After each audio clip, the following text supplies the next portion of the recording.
Olá, sejam muito bem-vindos ao Posto Emissor. Estamos a 9 de julho de 2020 e regressamos com aquele que é o 24º episódio do podcast semanal da Blitz.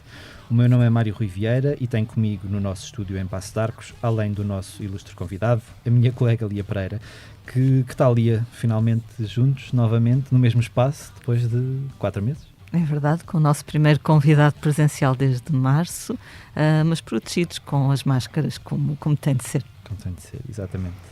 O nosso convidado pode até não ser músico, mas dá-nos música há décadas e tornou-se, à sua maneira, uma verdadeira estrela rock. O mundo do espetáculo acolheu quando ainda era uma criança, mas precisou de se aventurar noutras águas antes de abraçar o negócio da família, proprietária do Coliseu dos Recreios, em Lisboa. Formou-se em gestão e passou pela área financeira, trabalhando na Bolsa, ainda antes de se dedicar a tempo inteiro a organizar grandes espetáculos de música. Fundou a promotora Música no Coração, com Luís Montes, no início dos anos 90, e em 2007 resolveu emancipar-se para criar a Everything Is New, responsável não só pelo Nós Alive, como por uma boa fatia dos grandes concertos de artistas estrangeiros em Portugal. Recebemos-lo precisamente no momento em que, caso não estivéssemos em plena pandemia de Covid-19, estaria a decorrer o Festival de Algés. Olá, Álvaro Covões, bem-vindo. Olá, bom dia. Está tudo tranquilo, tendo em conta a situação? O mais importante é termos saúde, não é? Mas, obviamente, como referiste bem, ainda agora a caminho aqui do Blitz, passei no Passeio Marítimo de Algés e deu uma nostalgia de ver um espaço que hoje devia estar hoje teria mais de 5.500 pessoas a trabalhar e não se passa lá nada. É estranho, não é? Ver aquilo vazio. Também estranho. Passei lá de comboio, pensei o mesmo. Olha, hoje seria dia. Hoje seria o segundo dia.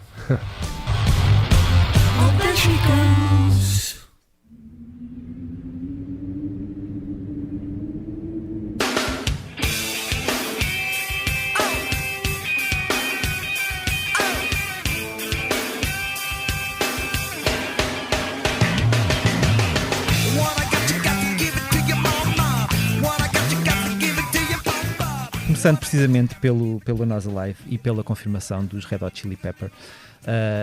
Isto foi um anúncio de um novo cabeça de cartaz. Isto significa o quê? Que um dos outros cabeças de cartaz vai saltar? Será Taylor Swift, por acaso? Tendo em conta que ela cancelou antes do festival ter sido adiado? Sim, em princípio, aliás, eu nem sei se eu penso que Taylor Swift tornou isso público. Que uma vez que não fez a tour em 2020, que em 2021 não iria para a estrada. Ok. E, portanto, tivemos que ir à procura de alternativas. Neste momento já tem... Quantos cabeças de cartaz é que já estão confirmados ou perto de estar confirmados? Confirmados já temos... Só nos falta um. Ok. E as negociações estão avançadas no resto do cartaz? Temos o cartaz praticamente fechado. Isto é um ano atípico. Apesar de muitas vezes os artistas também decidirem a sua agenda de trabalho com muita antecedência, este ano é um ano atípico porque muitos passaram para o ano seguinte, portanto replicaram a sua agenda em 2021. Aliás, este é um fenómeno estranho, é como se o ano não tivesse acontecido, não é? E de repente está tudo no ano que vem. E sentiste alguma resistência da parte de algum artista? Porque ainda há aquela dúvida, tipo, será que isto efetivamente vai estar bem no ano que vem? Há artistas que colocam isso em questão ou a maior parte deles nem sequer pensa sobre esse assunto? Eu penso que existe uma opinião generalizada que pelo menos até ao fim do primeiro semestre de 2021 a vacina, o tratamento estará resolvido. Portanto, o mercado está-se a comportar e está-se a posicionar para que as coisas aconteçam normalmente, voltando nós à nossa normalidade de relacionamento social. E portanto, estão todos, uma larguíssima maioria, está-se a programar para 2021. E agora, pensando nisso e pensando nos outros concertos em nome próprio que estarão anunciados antes até dos festivais de verão, tens algum esquema caso efetivamente não se possa ainda fazer um concerto com as pessoas todas, tipo, sei lá, fazer em vez de um concerto, 2 concertos? Já começaram a pensar nesse tipo de quer dizer, está tudo no ar, não é? Na verdade.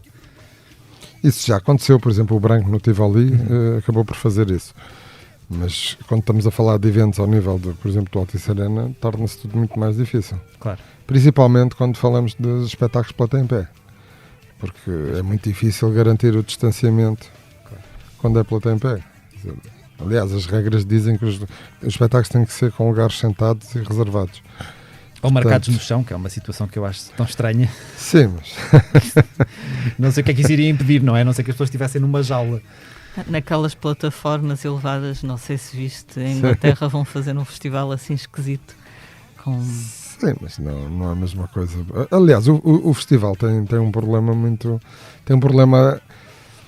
Complica toda esta... Tem mesmo a marcação no chão. É porque como um festival é um evento com vários palcos, as pessoas têm que circular. Claro. É só isto. Isto é o grande impedimento. O grande impedimento é este, porque até in extremis, se calhar até se poderia fazer um evento com lugares marcados e estou seguro que a larga maioria iria respeitar. Agora, o problema é, agora quero ir ao palco Sagres, agora quero ir ao palco Comédia, o que é que eu vou fazer? É verdade. E se forem todos, de repente cruzam-se todos.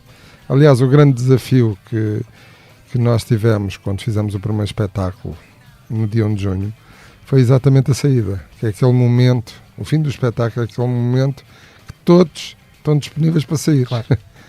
E portanto correu bem, felizmente correu bem. As pessoas, o público português de facto é um público muito, muito disciplinado, mas é um grande desafio, não é? Porque tivemos que instruir as pessoas, fiquem sentadas. Não sei se vocês estiveram no campo pequeno. Sim. E o campo pequeno até é um espaço onde isso é...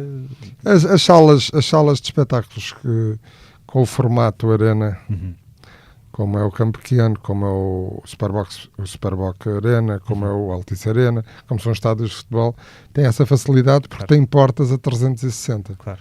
E, portanto, isso permite fazer entradas e saídas dedicadas. Foi o que fizemos no campo pequeno. Não havia nenhuma entrada ou saída dedicada para mais de 250 pessoas.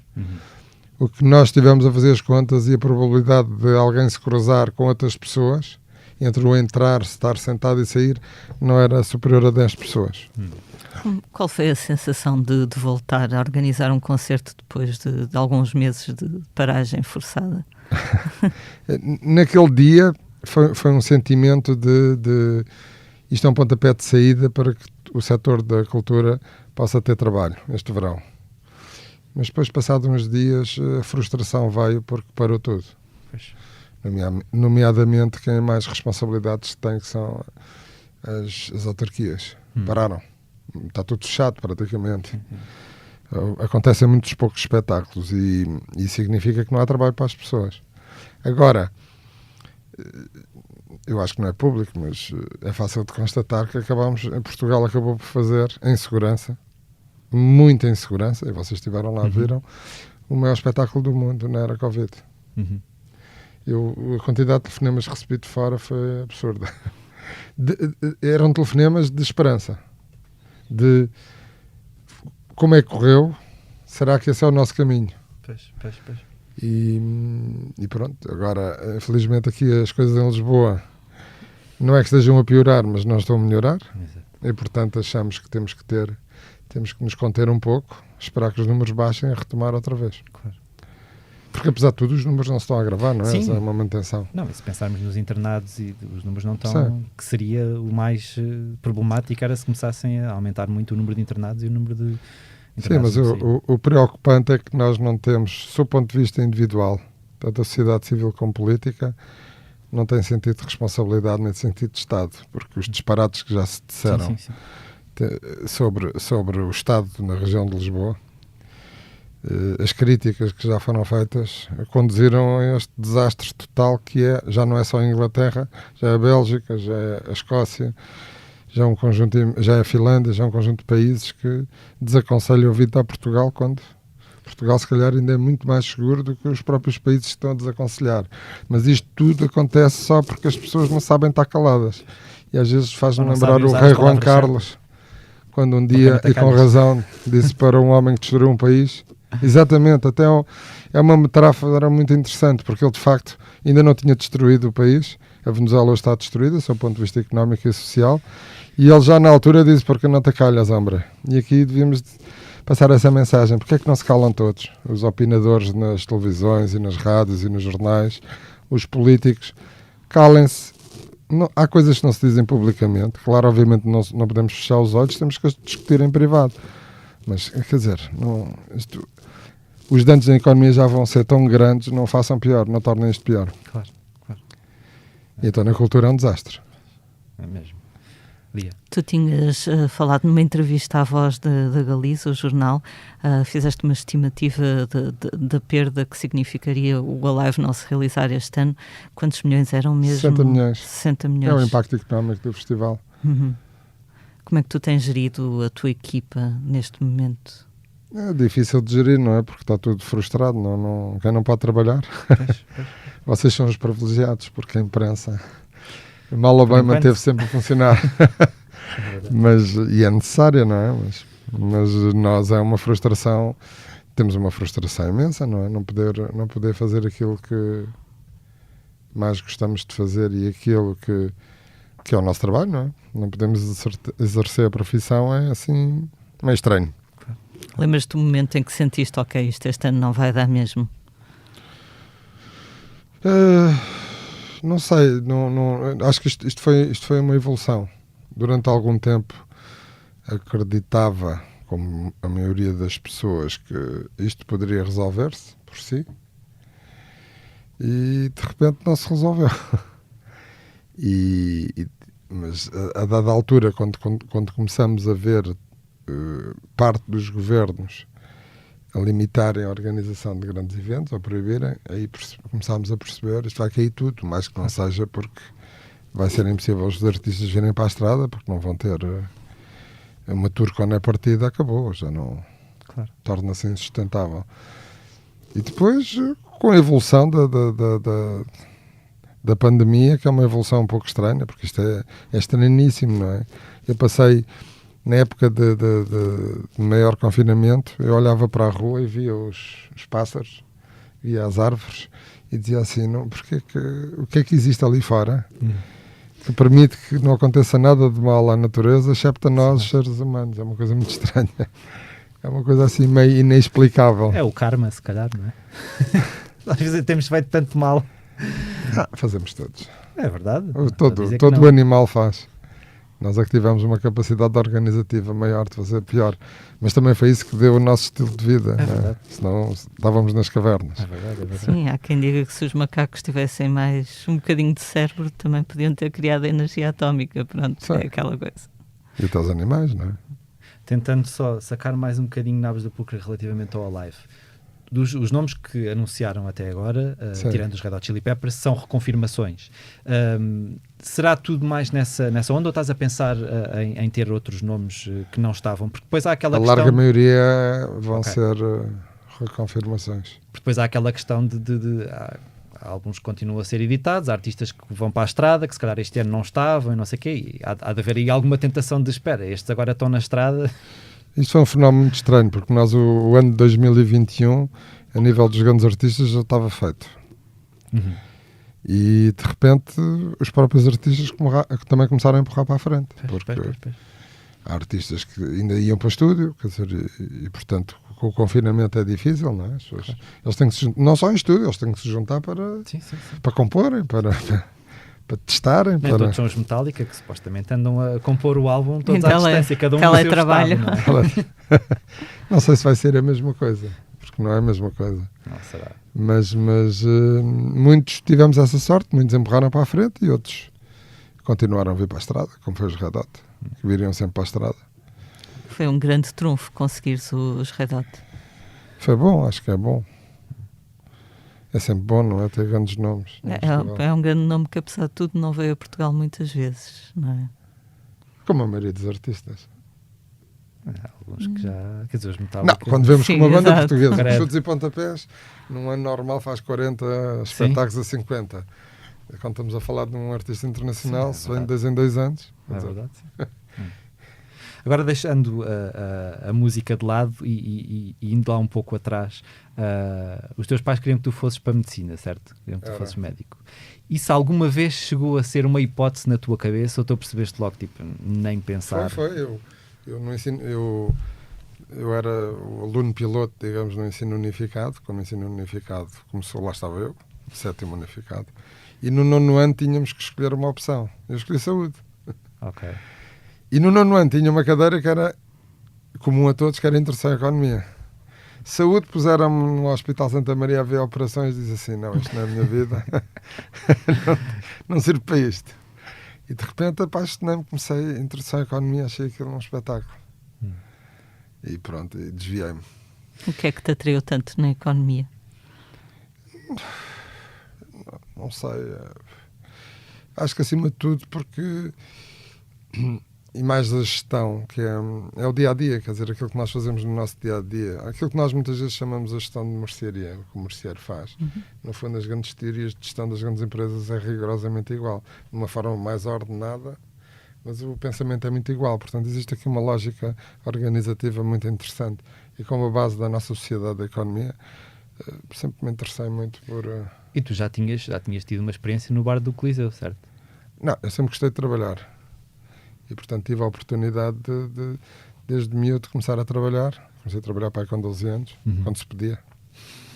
Eu lembro que aos 15, tinha 15 anos, estava numa grande noite do fado, eram 5 da manhã e vão ao bar, a noite do fado terminava às 7 da manhã, normalmente, 7, 8 da manhã, 2 jornalistas, não sei se um ainda é aqui do Expresso, que é o Orlando Dias Agudo, ainda me lembro, eles eram do Diário Popular e o outro já não me lembro o nome, mas eram muito conhecidos, e pediram-me, ainda me lembro, 2 brandies Casalero. E eu servi e pedi-lhes o dinheiro, não é? O normal, é tanto. E eles perguntaram, que idade é que tens? 15 anos. E fizeram um artigo sobre mim, começaram a perguntar porque é que trabalhava. Eu disse, felizmente não é por necessidade, eu gosto.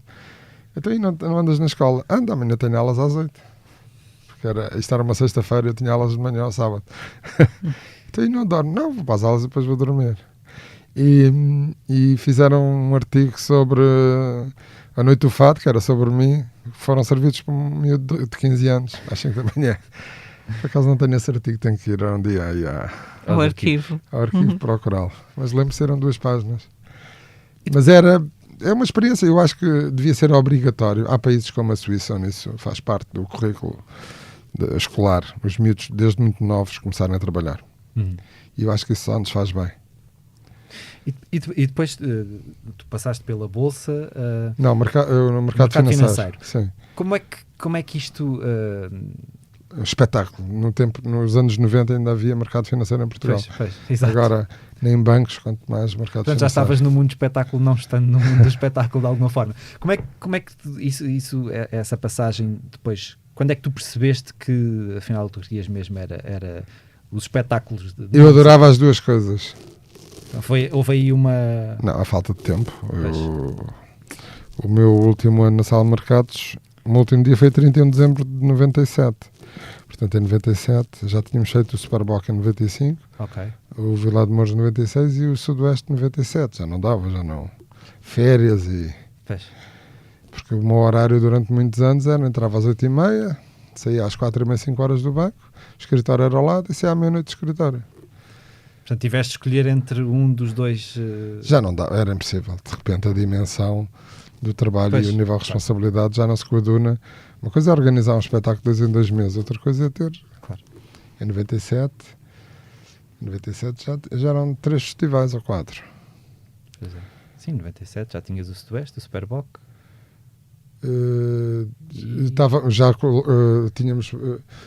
Também tínhamos feito a parceria em Paredes de Cora, que foi em 97, o primeiro ano, e não sei se tínhamos mais alguma coisa, acho que ainda estávamos envolvidos com as Camas das Fitas. Camas das Fitas, que foi a de Coimbra, foi, digamos, o balão de ensaio para aquilo que hoje são os festivais. Começou em 91. Qual foi o primeiro concerto em cuja organização estiveste envolvido? Eu lembro de ter feito coisas e ainda andava no liceu. Foi uma coisa assim com DJs, com um conjunto de estudantes. Mas assim, sério, daqueles que eu me lembro mais foi a Amália, já estava na faculdade, quando a Amália atua em nome próprio. De repente o país descobriu que tinha um artista chamado Amália Rodrigues, depois então que vieram os 50 anos e aquela coisa toda. E esse talvez tenha sido o mais marcante, esse foi em 85. No Coliseu? 85 ou 87, já não me lembro. Foi no Coliseu, sim, foram 2 noites. Foi no tempo em que a imprensa dava mais destaque à cultura que à política, porque eu lembro que havia um governo minoritário liderado pelo Cavaco que caiu e o destaque em todos os jornais, a fotografia maior era a Amália no Coliseu e depois uma fotografia mais pequena que o Governo. Tenho saudades desses tempos. Confesso. E o primeiro concerto a que assististe enquanto espectador, consegues? Já não? Muito difícil. Deve ter sido de circo, não faço ideia. Vi tudo. Lembro-me em criança dos festivais de folclore que a Gulbenkian organizava no Coliseu, anualmente. Era um festival de folclore. Portanto, não na verdadeira... Na versão, às vezes, popular do termo, mas cultural mesmo. Preservação da cultura portuguesa. Não sei porque é que nunca mais isso aconteceu. Lembro-me de ver ópera, opereta, bailado. Depois, de repente... Mas desde muito pequenino mesmo, não é? Sim. Lembro-me do Circo Moscovo, em 71. De repente, aquilo era um sucesso. Porque eram os comunistas, o bicho proibido, vinham a Lisboa. E, curiosamente, a fotografia de destaque era um cravo. Ok. Na Companhia de Circo Moscovo de 71. Portanto ainda durante muito o à Estado frente. Novo. Sim. Tens uma boa memória visual, lembras-te dos artigos, das fotos? A foto existe, portanto, às vezes já publiquei no Instagram porque acho uma coincidência engraçada. Mas era uma coisa estranha, quer dizer, os portugueses de repente foram ver o Fruto Proibido, nunca tinham visto um comunista na vida. Quer dizer, alguns, se calhar conheciam alguns, estavam presos em Caxias, mas nunca tinham visto. E foi, de facto, aquilo foi um grande sucesso. Em termos de concertos... E lembro, por exemplo, o meu pai não me deixou ir ver o Patch Indian acho que já era em abril de 74. Okay. Porque estava na iminência do espetáculo, daquilo da confusão. Pois. O espetáculo aconteceu. Porque era uma ditadura assim sui generis. Sim, era uma ditadura diferente, não é? Era. E que música é que tu hoje ouves em casa? Eu gosto de tudo. Eu como nasci no Caldeirão, como costumo dizer, eu gosto de música clássica, eu gosto de heavy metal, gosto de rock alternativo, gosto de pop, gosto de Beatles. Não há assim nenhum género que te crie urticária? Eu acho... Não. Até sou capaz de ouvir música popular portuguesa. Também diverte. Também diverte. Por exemplo, há coisas fabulosas. As canções das Doce, acho que ainda hoje são fabulosas. Sim. Foi ousadas a enquadrar um bocadinho, porque isto é o preconceito português, não é? Pimba! Sim. E é pena, porque aquilo, se calhar, a época... Aliás, a música portuguesa, que à época, era absolutamente extraordinária. Sim. Os Heróis do Mar. Música pop, mesmo o Carlos Paião, aliás. Sim. Enfim, grandes eu canções. estou suspeito, mas o anúncio que anda aí da ACP causa-me alguma urticária neste momento, porque pegaram na canção, no playback, e de repente aquilo torna-se um... É esquisito ouvir aquilo assim. Lá está um médico, não é? Sim, exatamente. Morreu estupidamente num acidente automóvel. Exato. Tu lembras-te do momento em que nasceu o projeto da Música no Coração? Foi uma questão de, sei lá, uma aventura de amigos que tu nunca pensaste que fosse assim ter um impacto tão grande, ou foi uma coisa que desde o início tu sabias que seria para... Sim, quer dizer, havia... Lá está, esta vantagem de ter estudado um bocadinho economia e gestão, se permite-nos fazer coisas como olhar para o mercado, identificar possibilidades de mercados. E de facto, bastava olhar. Na época não havia internet.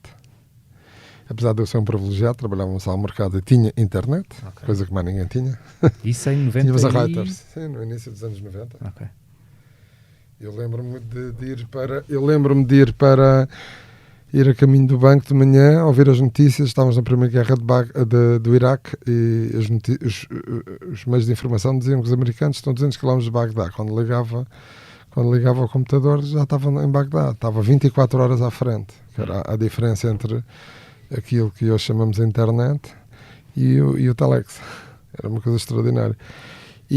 Mas uma das coisas que era fácil de identificar era todas as cidades, principalmente as capitais da Europa, tinham espetáculos todos os dias. Portanto, isto tinha que acontecer em Portugal. Nós temos uma cultura muito parecida, o nosso estilo de vida é muito igual, nós somos europeus. E aqui em Portugal havia um concerto de música internacional 2 em 2 meses, na época, e depois chegava ao verão e havia 2 empresas, que era a Turnê e a Ritmos e Blues, que se disputavam para fazer 3, 4 concertos de estádio. Portanto, o mercado estava muito resumido a quase nada. Então achei, na altura, que havia aqui uma oportunidade, que é criar públicos, e um dia iríamos ter espetáculos todos os dias. E aconteceu. E tínhamos uma posição geográfica privilegiada também nesse sentido, não é? Se calhar na altura era ao contrário, porque era difícil vir a Portugal, mas vindo para Portugal e seguindo depois para a Europa, seria sempre um bom ponto de partida. Mas a situação é sempre péssima. Ok. Porque a próxima cidade, mais próxima de Lisboa a Porto, é Madrid, que está a 600 km. A partir de Barcelona, todas as cidades têm uma cidade a 100, 200 km. Pois. E quando pensamos que as bandas também deslocam-se com caminhões e autocarros, isto torna a operação muito difícil. Lisboa ao Porto ainda tem uma situação ainda mais complicada e periférica, porque quando nós olhamos para que a distância de qualquer uma das cidades é por volta de 600 km, é mentira, é 1200. Porque eles, para voltarem ao ponto de partida, têm que fazer 600 mais 600. Exato. Por isso é que muitas vezes, e como tu dizes, eles começam ou terminam aqui. Pois. E quando é que tu percebeste que querias dar o salto da música no coração? Qual é que foi o rastilho para isso? Em 2007, quando o projeto da Everything Is New já estava... Não, acontece. As sociedades a 50%... são as chamadas sociedades estranhas, porque basta um para o não, é preciso dois para o sim. E, portanto, é muito... Às vezes, torna-se... Nas pequenas coisas, torna-se... emperra a máquina, não é? E, portanto... E depois é natural duas pessoas com visão para esta área que tenham visões diferentes e, portanto, achámos que cada um devia seguir caminhos diferentes e foi o que fizemos, com toda a naturalidade. E que relação é que vocês mantêm hoje? Normal. Quer dizer, concorrentes, não é? Claro, diferente. Claro.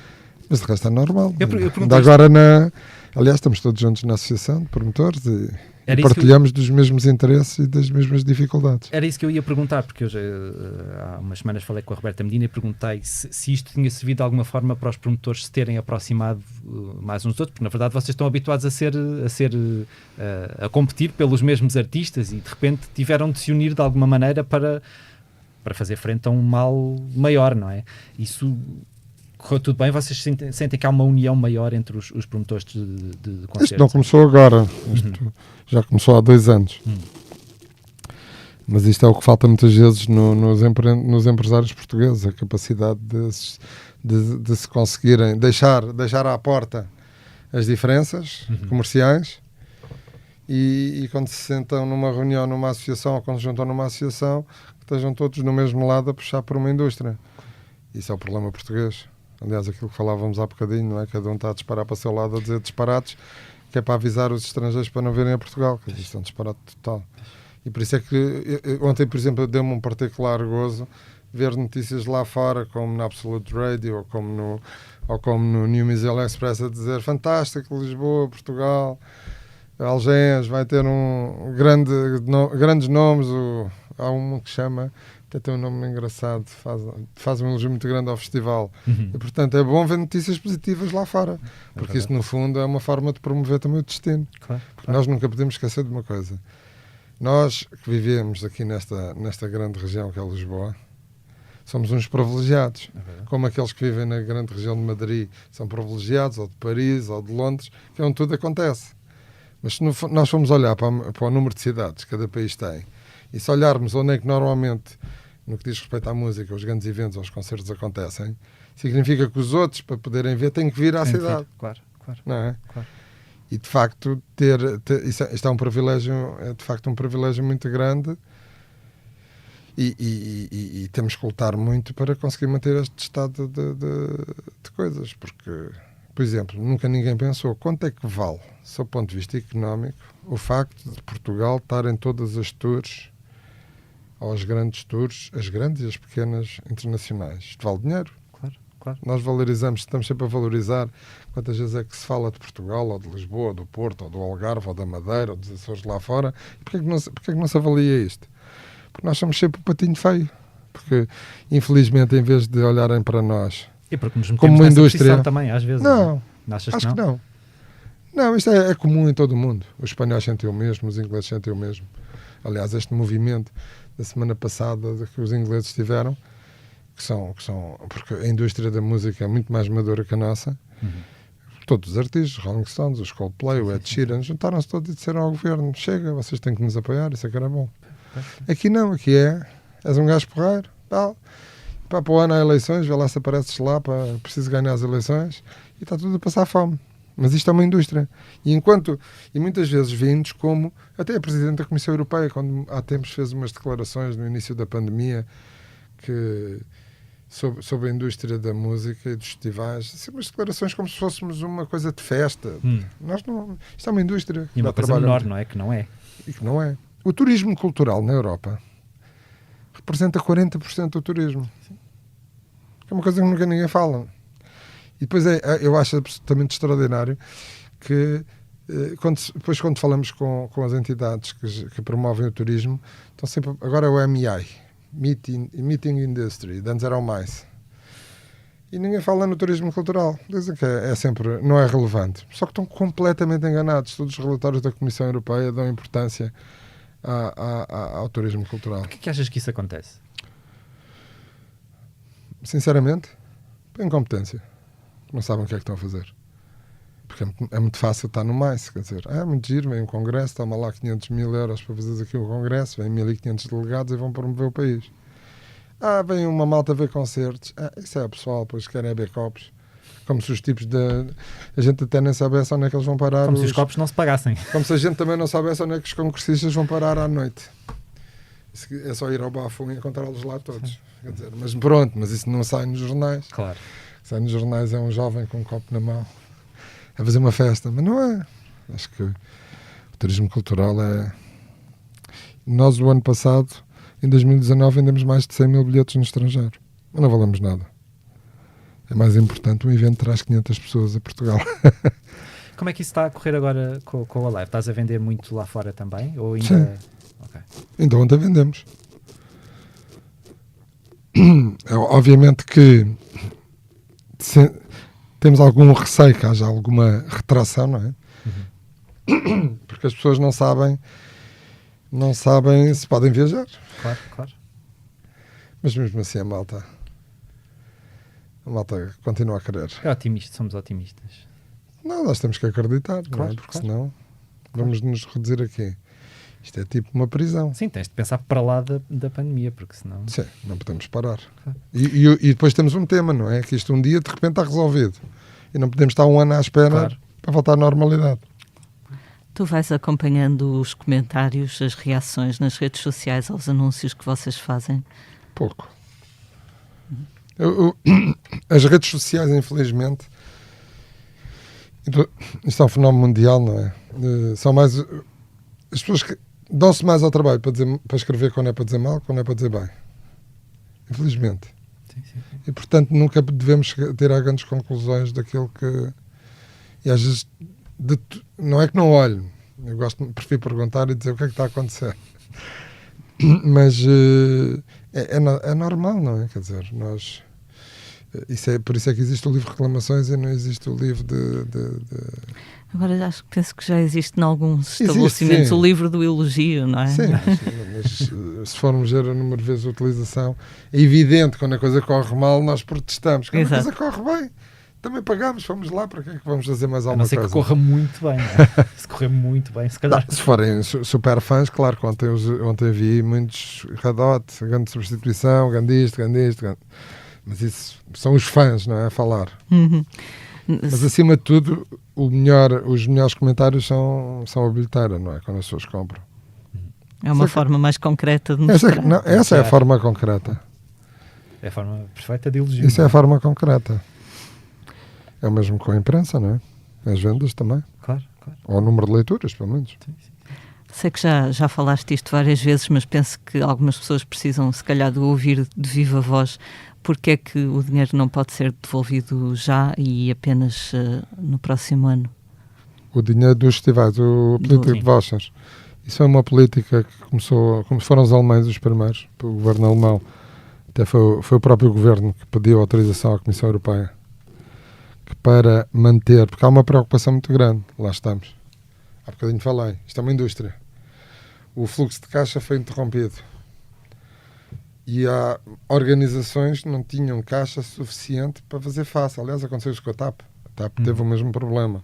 Quando se interrompe o fluxo de caixa de uma empresa, principalmente empresas que vendem bilhetes, não é? Como a TAP, como as empresas de espetáculos, se tiverem que devolver tudo, o dinheiro não vai lá estar tudo, porque já se pagou publicidade, já se adiantou dinheiro aos artistas, já se entregou impostos ao Estado, porque o Estado não fica à espera que o evento aconteça para receber o dinheiro, recebe logo.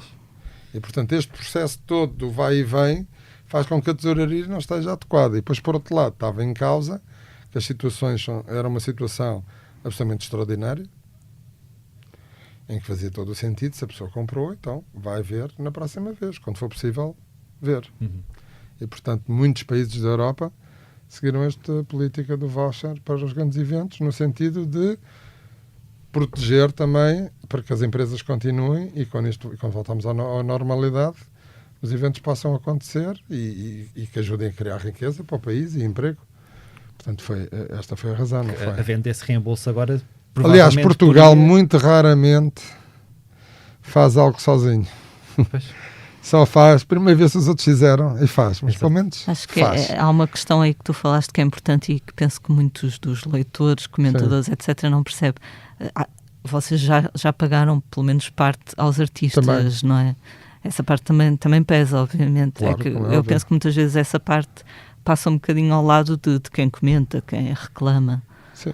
Havendo reembolso agora, se calhar a edição do próximo ano estaria, ou poderia estar em causa. Não, estava em causa no mundo inteiro, não é só em Portugal, é que muitas empresas não têm capacidade de tesouraria para ter o dinheiro todo para devolver e, portanto, iam fechar. E acabavam. Claro.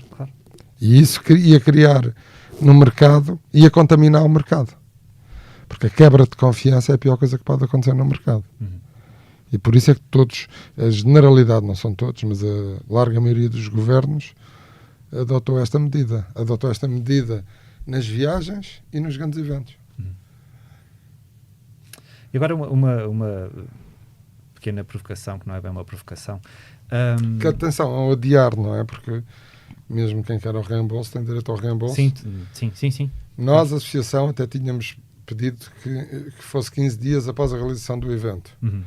Mas o governo achou pareceu-me bem, que a lei tinha que ser igual à das viagens. Por isso é que é os 14 dias úteis depois de 31 de dezembro. Embora a maioria dos festivais estão a anunciar que dão início ao reembolso para quem não usar o voucher a partir de 15 dias depois da data do festival. Olhando para o cartaz, olhando para os da Weasel e vendo os da Weasel tão em destaque no cartaz, tu achas que há hipótese de no futuro começarmos a ver artistas portugueses mais acima nos alinhamentos dos festivais? É uma coisa que eu acho que há anos... É muito difícil. Tem a ver com aquilo que há pouco disse. O país é muito pequeno, tem 10 milhões de habitantes. Um artista de sucesso faz 50, 60 espetáculos no ano. Não tem exclusividade. Ou se consegue uma exclusividade, e aí sim. Ou então, para que é que eu vou gastar 69 euros para o ver se amanhã, daqui a uma semana está ali de borla a tocar para uma câmara? Isto cria exatamente este desnível que acontece. Agora, casos dos da Weasel, obviamente que é um regresso, como aconteceu com os Ornatos, como aconteceu, por exemplo, com os Humanos. Os Humanos fizeram só Coliseus e o Festival Sudoeste. Foi um grande sucesso na altura. Portanto, isso funciona, aí funciona sempre. Portanto, isto não tem a ver por ser música portuguesa. Claro. Isto tem a ver com a quantidade de oferta. Obviamente, se os Red Hot viessem cá tocar em todas as cidades e depois fossem ao Nós Alive, claro que as pessoas não... E isso vendem muito menos. As pessoas já o tinham visto noutros sítios. Portanto, isto faz parte porque as pessoas compram e pagam para ver a exclusividade. No fundo, é o que os festivais oferecem.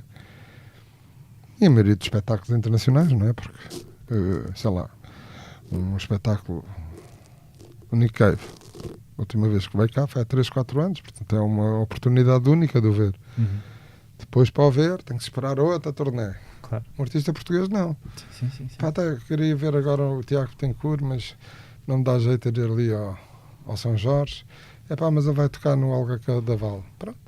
Olha, ou vai tocar em Faro, ou vai tocar em Leiria, ou vai à festa do Avante. Portanto, isto é que faz com que a música não tenha de facto essa postura, mas mesmo assim Pelo menos no Nós Alive, a maioria dos artistas até é português. Sim. Porque temos o cómputo de todos os artistas, não é? Temos palcos Sim, que só têm portugueses. Claro. Por exemplo, o EDP Fato Café, obviamente, só tem portugueses. O palco Comédia, trazemos só um artista internacional, o resto é de português. E, na verdade, nos últimos anos temos visto cada vez mais artistas portugueses mesmo no palco principal, não é? Sim. Mas às vezes confesso que as pessoas o que esperam é haver a tal exclusividade. E depois a oferta de artistas é tão... Já muitos querem vir ao Nós Alive, que é uma oportunidade única. E, portanto, não tem nada a ver com ser português ou não ser português. Estamos a falar de música.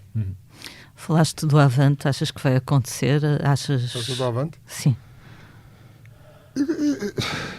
Nós não podemos falar hoje sobre o que vai acontecer daqui a 2 meses. Nós nem sabemos o que é que vai acontecer daqui a uma semana. Mas eu diria que se a situação estiver como está hoje, obviamente que não vai acontecer, ou não poderia acontecer. Mas acho que o Partido Comunista é um partido responsável. E, aliás, no que diz respeito até à área cultural, sempre teve uma postura muito, muito responsável e, portanto, não parece. Ele até, olhando para as declarações, percebe-se que estão, obviamente, atentos.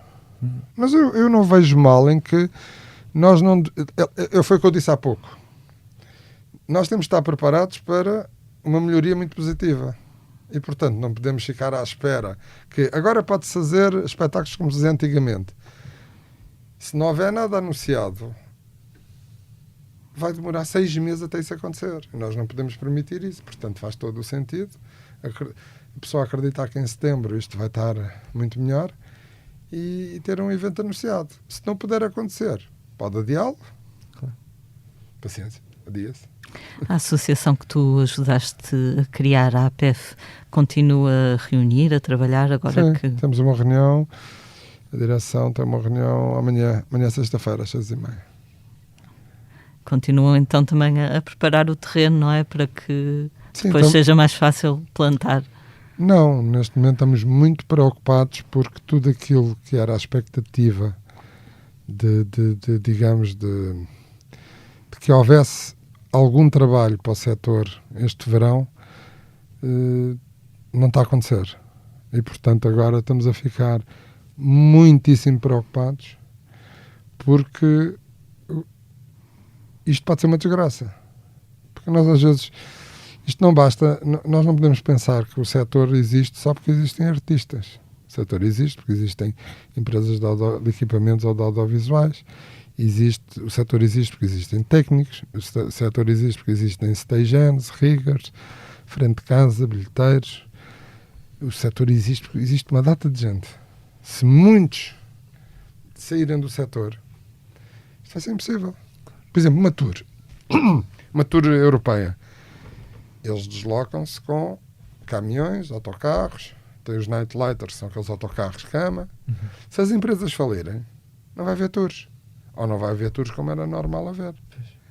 E, portanto, toda a gente tem o seu nível de importância, desde do trabalhador menos qualificado até o mais qualificado, ao fornecedor XPTO, todos são importantes e nós temos que os manter vivos. Se nós não mantivermos vivos este ecossistema, o que é que vai ser da cultura? Vou dar um exemplo que ninguém se preocupou. As salas de espetáculos privadas. Já ouviram falar nisso? Ninguém quer saber, para não. Agora vamos imaginar que este desconfinamento ou que esta crise só se resolve a meados de 2021. E se quando estiver resolvida metade não abrir? O que é que vai acontecer? Portanto, nós temos que nos preocupar, nós temos que ajudar a manter o setor vivo para ter capacidade de resposta quando for a altura. Claro. Senão isto acaba. Isto é a mesma coisa que um jornal. Se as tipografias falirem todas, não imprime. Claro. Acabou. Bem podem escrever notícias. No que diz respeito ao papel, não é? Claro, temos o digital. Sim. Mas, quer dizer, mas é importante que as tipografias existam e que a fábrica de papel exista e que os distribuidores existam. São nós jornais. Aqui é a mesma coisa. Todos são importantes e, portanto, isto agora está a ficar... Porque há setores que estão a funcionar mal ou bem. Por exemplo, a restauração abriu. Não está... É evidente que alguns vão desaparecer, infelizmente. O setor está a funcionar não está a níveis, obviamente, antes pré-Covid, mas está a sobreviver. A indústria cultural não está a fazer nada. Pois, é verdade. Está a fazer nada, não conseguiu. Também não conseguiu por 2 motivos. Em primeiro lugar, porque os políticos estão com medo. Ninguém quer ser acusado, porque vivemos agora na era dos bufos. Isto aconteceu por causa daquilo. Sem prova nenhuma científica. E, portanto, eles têm medo, para as eleições, eles fogem dos eventos ou dos espetáculos. Os promotores privados também atuam nas principais cidades. Neste momento, nas principais cidades, onde se está a pedir um bocadinho mais contenção, pelo menos para já. Portanto, temos que esperar para ver. Nós avançámos. Eu, por exemplo, nós na Eversinguizinho fizemos 4 espetáculos. Ainda quase que fomos apedrejados nos comentadores, porque não foram lá, porque depois a malta comenta sem saber, não é? Isto agora é tudo treinadores de bancada. Mas sentiste é isso na base do mais ou menos. Senti. Vocês estiveram no Campo Pequeno. No Pimba. Aquilo que as pessoas dizem na televisão é porque não estiveram lá. Porque se estivessem lá diziam não. Eles organizaram isto em segurança e de facto se for assim não tem problema. Mas não. Vê uma fotografia e dizem uma grande aglomeração. Começam para a fotografia a circular na net. Uma grande aglomeração, grande irresponsabilidade. Até o Primeiro-Ministro e o Presidente foram apadrinhar uma irresponsabilidade daquelas. Nós já chegámos a um patamar em que qualquer badameca agora opina. São julgamentos em praça pública. Não, eu acho, e acho extraordinário as pessoas dominarem todos os assuntos. São os Mas tudólogos, já não há paciência. Quer dizer, eu ainda me lembro, eu sei onde é que estava no 25 de Abril, e uma das coisas que nos disseram foi: acabaram as conversas de família do Marcelo Caetano. Mentira, não acabaram nada, elas continuam. Agora, em vez de termos um, temos vários. Vão para as televisões e para as rádios e para os jornais falar de tudo. Os médicos falam de engenharia, os engenheiros falam de medicina. Agora é tudo virologista, é tudo organizador de eventos. E as pessoas estão-se a esquecer de uma coisa muito importante. Há regras. Evidente que uma festa ilegal não está a cumprir regras, nem há regras para a festa. Um espetáculo, se estiver a cumprir as regras, está a cumprir. Claro. Por isso é que as regras foram feitas. Foi aquilo que vocês sentiram no Campo Pequeno quando foram ao espetáculo. Foi: isto até é capaz de funcionar. Acho que sim. Agora, é evidente que nós estamos aqui também, nós estamos a cumprir as regras, mas se formos a pensar naquilo que ultimamente têm dito, nem devíamos estar aqui, porque agora circula pelo ar. É verdade. É de cada dia, parece que estamos a fazer alguma coisa sem errada. Prova científica.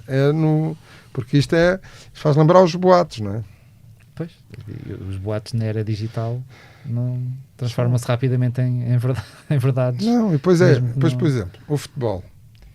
Eu também acho que o futebol, sinceramente, se calhar até já se podiam fazer não com todo o público, mas com parte do público.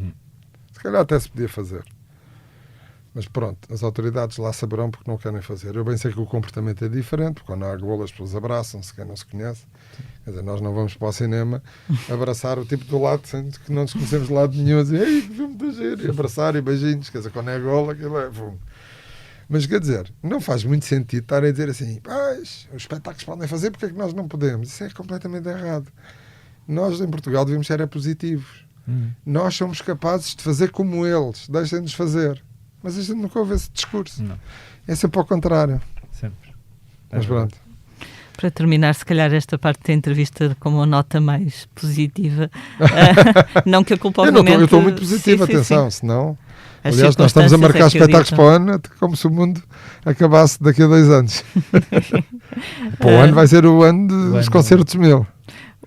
Vão poupando dinheiro. Exato. O que tínhamos de perguntar é se há algum artista que tu adorasses trazer a Portugal e ainda não tenhas conseguido. Eu tenho sempre 2 respostas. Uma é que nunca devemos dar pistas à concorrência. Okay. Mas outra é outro nome que nunca veio e que qualquer um queria cá trazê-lo, não é? Ou pelo menos gostaria de o ver, que é o Tom Waits. O resto já passou tudo por Portugal, acho eu. Felizmente, não é? Nós já somos para o meio mundo. Já tentaste o Tom Waits várias vezes e nunca aconteceu? Uma vez ele estava a fazer um circuito de salas de ópera. Ok. E o São Carlos estava em obras, não foi possível. Ok. Não sei se teria acontecido ou não, mas ele de facto ainda fez parte de salas de ópera, de espetáculos em salas de ópera.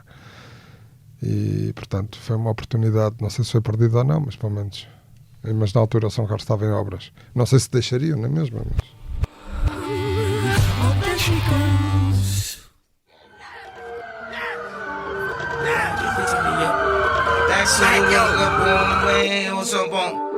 Take some rain, done some, rain on one more. Rain, come shine, come rain, good man. Southside let it bang, outside let it rain. Rain down on the pain, rain down on the slain. Rain down from my mom, rain down on 2020 está a ser um ano estranho, como bem sabemos. Tanto que nem nos parece assim tão estranho ou tão descabido que o Kanye West se candidata à presidência dos Estados Unidos. É um dos assuntos que marcou a semana. No passado sábado, dia da independência do seu país, o rapper dirigiu-se aos fãs no Twitter para anunciar: devemos agora cumprir a promessa da América confiando em Deus, unificando a nossa visão e construindo o nosso futuro. Vou concorrer à presidência dos Estados Unidos. E como para lunático ou visionário, escolham vocês, lunático e meio, a primeira mensagem de apoio total veio do Elon Musk, o fundador da Tesla e da SpaceX, e pai do filho da Grimes, cujo nome eu não me vou atrever sequer a dizer. X. O X, qualquer coisa. Contudo, West pode já ir tarde, visto que as eleições se realizam em novembro e já falhou os prazos para a entrega da sua candidatura em 6 estados, entre os quais o Texas e Nova Iorque, estados importantes. O que é que isto significa? Que o seu nome não constará dos boletins de voto desses estados. A situação só poderá ser contornada se os votantes incluírem o seu nome por escrito nos boletins de voto, uma situação que nem sequer é válida em todos os estados.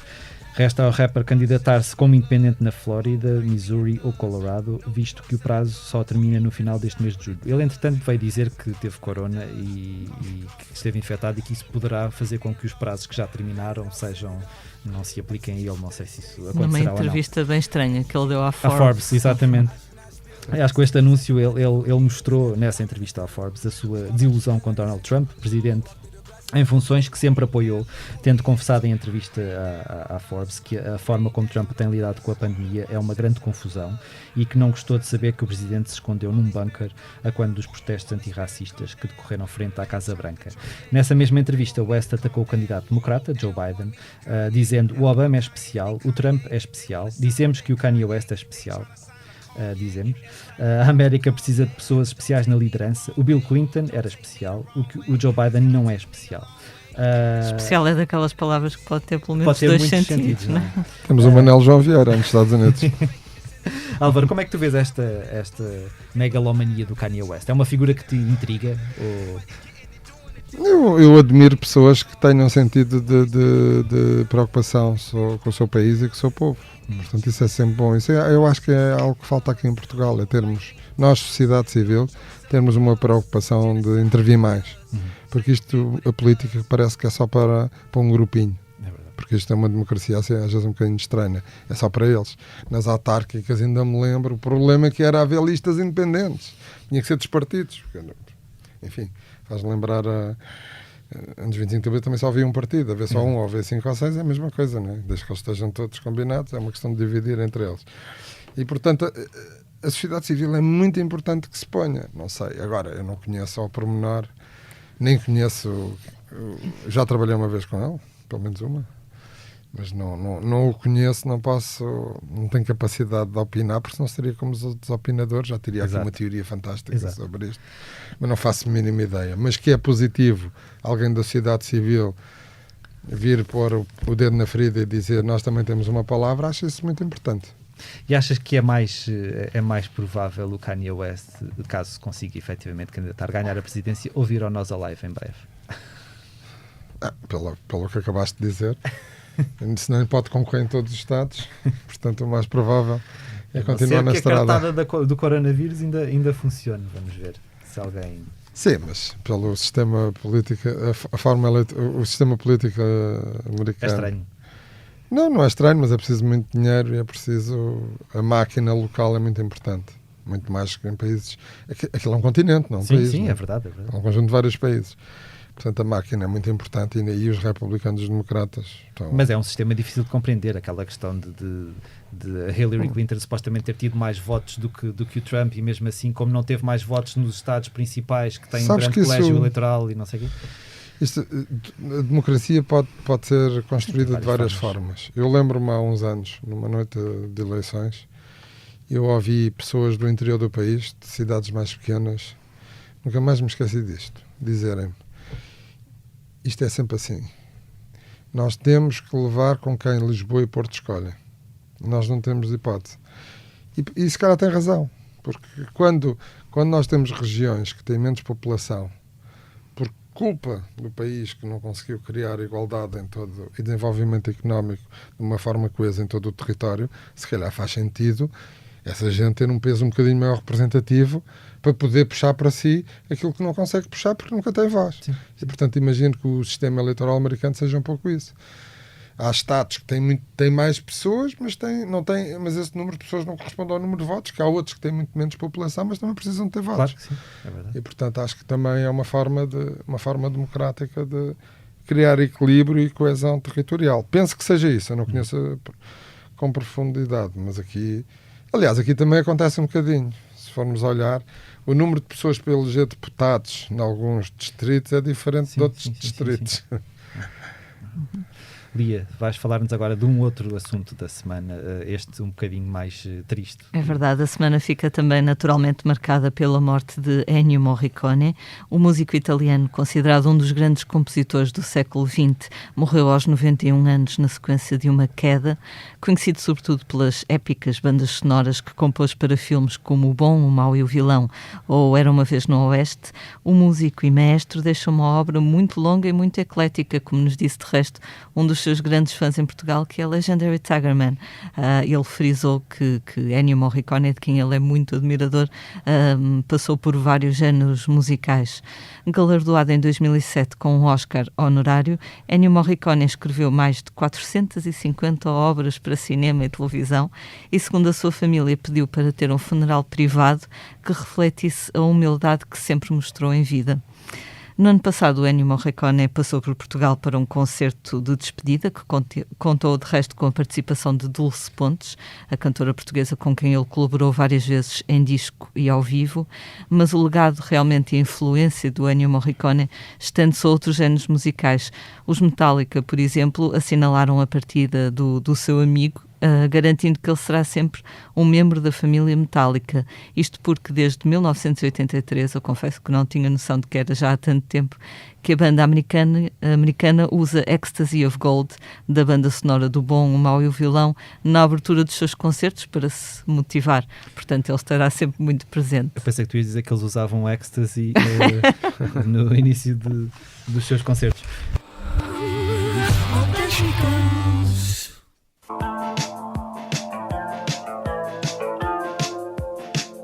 Falando agora do que andamos a fazer aqui pela redação, e passo novamente a palavra à Lia para nos falar de uma viagem fotográfica pela memória, proporcionada pela nossa colega Rita Carmo. É verdade, numa altura em que os concertos vão acontecendo a conta-gotas e com todas as precauções, viajamos até outros tempos em que a música ao vivo se sentia com uma liberdade diferente, e o Álvaro depois poderá, com toda a autoridade, falar deste tema. Em julho de 1995 acontecia na Gar Marítima de Alcântara a primeira edição do festival Superbox Super Rock, que desde então viria a mudar de pele várias vezes.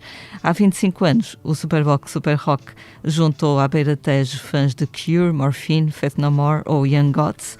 Foram estas algumas das bandas que fizeram as delícias de um público sedento destas experiências, porque afinal terá sido esta edição inaugural do Superbox Super Rock o primeiro grande festival urbano da era moderna em Portugal. No site Blitz publicamos há dias uma fotogaleria de público desse mesmo festival, feita então pela Rita Carmo. Convidamos todos os nossos ouvintes a passarem os olhos pela mesma. Vale a pena recordar como se festivalava em 1995. Quem sabe não se encontram lá, ou não encontram os vossos pais, não é? Para os ouvintes mais novinhos. Dentro em breve, e graças ao arquivo da nossa fotógrafa Rita Carmo, vão poder também ver no site Blitz imagens de bastidores dos Cure, dos Young Gods, dos Blind Zero, nesse mesmo festival. É de ficar atento. Álvaro, o que é que tu te lembras desse festival? Isso é uma grande aventura, porque um dos meus filhos nasceu no dia 28 de junho e o festival aconteceu 7 e 8 de julho. Ok. Portanto, uma semana antes, estava a ser pai. Foram duas alegrias em pouco tempo. Foram. Mas foi uma experiência muito, muito... Foi um virar de página na indústria da música ao vivo em Portugal, acho eu. E, aliás, como disseste aí bem, podemos considerar que o Superbox Rock foi, de facto, o primeiro festival da nova era. E marcou, e hoje em dia os festivais até já são reconhecidos a nível da Europa como fundamentais para o turismo. Por exemplo, em Espanha, os festivais foram considerados como o principal motor da atração de turismo há 2 anos atrás. E memórias disto. Os GNR também estiveram lá, a propósito, não foi só os Blind Zero.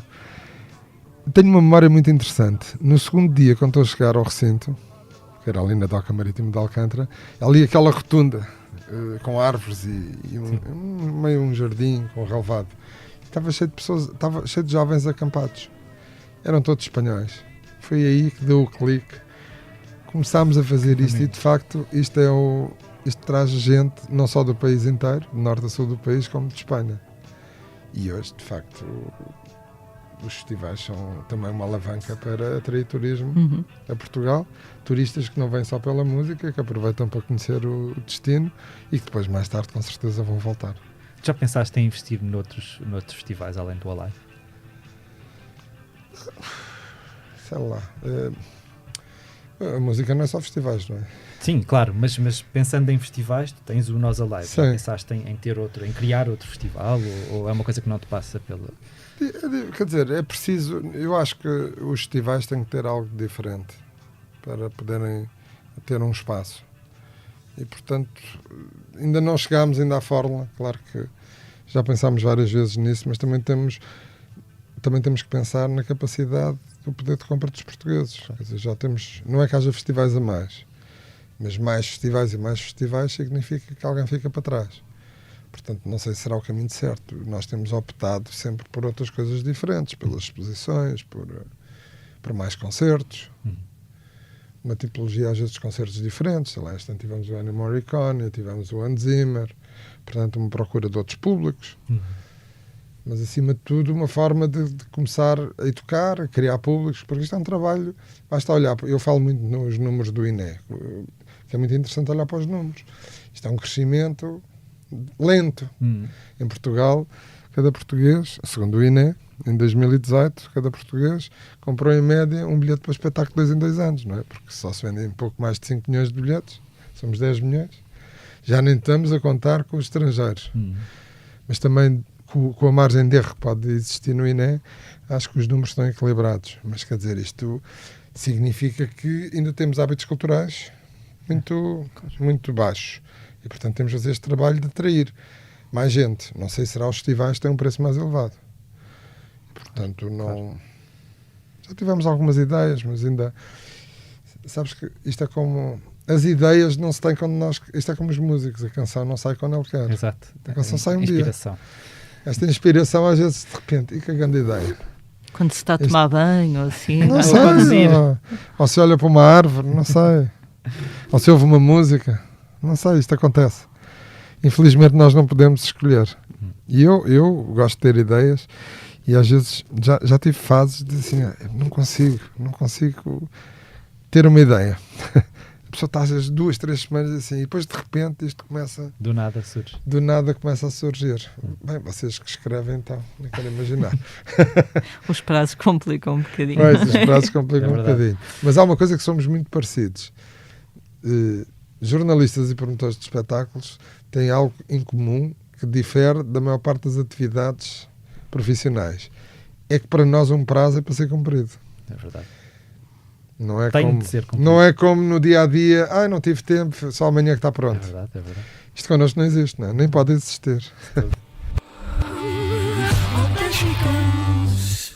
Shall we?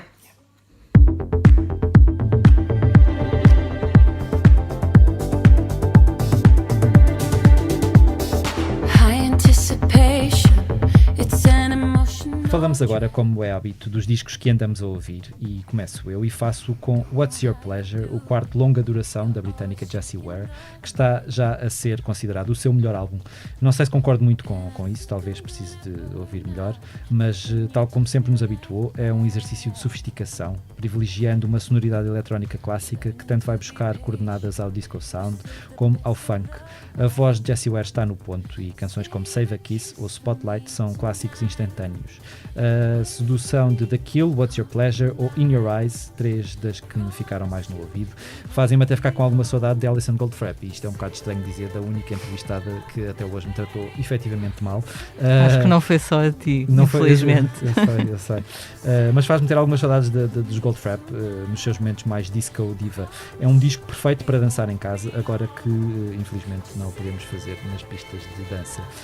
Ilia, o que é que nos trazes tu esta semana? Devo dizer que gosto muito dessa música, o Spotlight, da Jessie Ware, mas quando começa faz-me sempre lembrar o All I Want for Christmas, da Mariah Carey. E outro dia na Antena 3 falaram disso. O Inês Lopes Gonçalves fez essa comparação e os seus companheiros estavam a fazer pouco dela, até que me levou a mandar uma mensagem a dizer: não, é verdade, eu também ela canto não é sempre. Exato.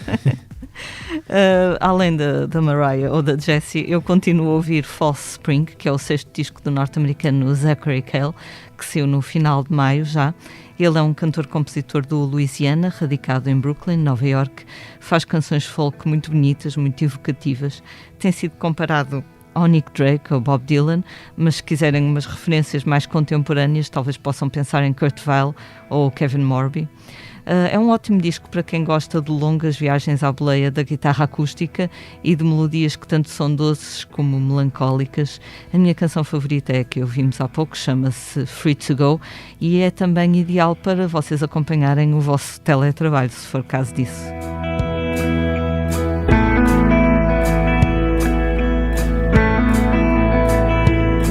Well, demise deceive me, or is that land just ahead?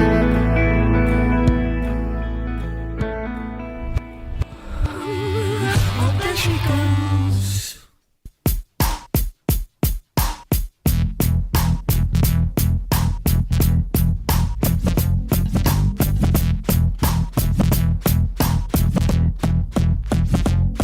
Vou levar-te para casa, tomar E conta. trazemos agora a agenda de concertos para os próximos dias. Lia, o que é que vamos poder ver? Bem, primeiro vamos falar se calhar de um evento diferente e especial que para os próximos dias, direcionado aos fãs dos The Weasel. A banda portuguesa era um dos nomes mais aguardados da edição deste ano do Nós Alive, e no dia em que o concerto dos The Weasel, o primeiro em muitos, muitos anos, iria acontecer, ou seja, no sábado, dia 11 de julho, quem tinha bilhete para o festival vai poder conversar com a banda. O encontro com os músicos dos The Weasel acontece então 11 de julho, pelas 21 horas, nas redes sociais do Nós Alive, da própria banda e da Rádio Comercial. Quanto a concertos, hoje, quinta-feira, 9 de julho, em Lisboa, há chutes e pontapés no Tivoli, que tu vais ver, e também Linda Martini no São Luís. Este concerto dos Linda Martini faz parte de um takeover do Music Box. O Music Box, a sala do Cais de Sodré, continua fechada, mas vai levar àquele teatro, ao São Luís, outros nomes como os Batida, no dia 11, Márcia, no dia 15 e Legendary Tiger Man, no dia 16.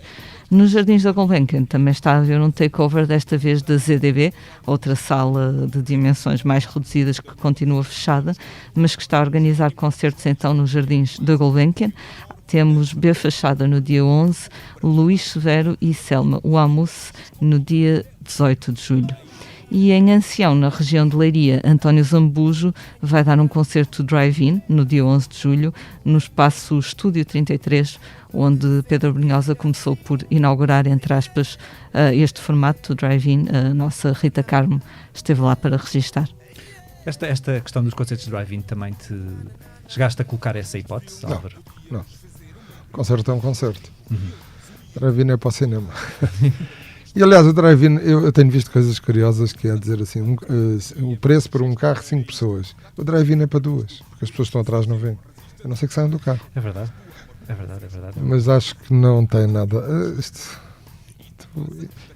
E num restaurante não é a mesma coisa que um takeaway. São experiências diferentes. Um concerto é um concerto. E um concerto é para estarmos ou sentados numa cadeira ou de pé. Mas é uma forma de tentar encontrar alternativas, não é? Na verdade, não Sim. sabendo o que é que se pode fazer. Sim, mas hoje pode fazer concertos. Pois, desde que, claro, Perfeito. siga as regras todas.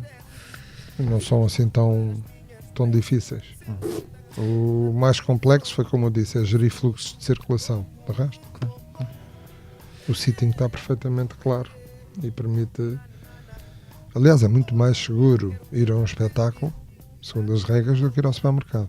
É verdade, sim. Tanto que as pessoas no supermercado parece que têm tendência a vir para cima, ir para cima umas das Sim, outras. depois a pessoa vai dar a volta pelo corredor do Não é lado. vontade de andar com um carrinho, porque senão vais mais tarde ou mais cedo e encontrar outra pessoa.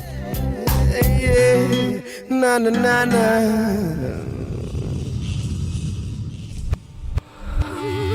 Oh, there she goes.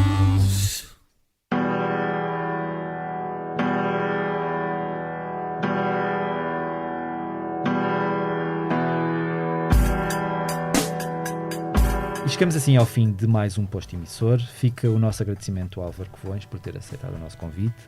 Esteve também neste posto emissor a jornalista Lia Pereira. Eu sou o Mário Rui Vieira. Os temas de abertura e conclusão são da autoria de Legendary Tigerman e a edição multimédia esteve a cargo de Ruben Tiago Pereira.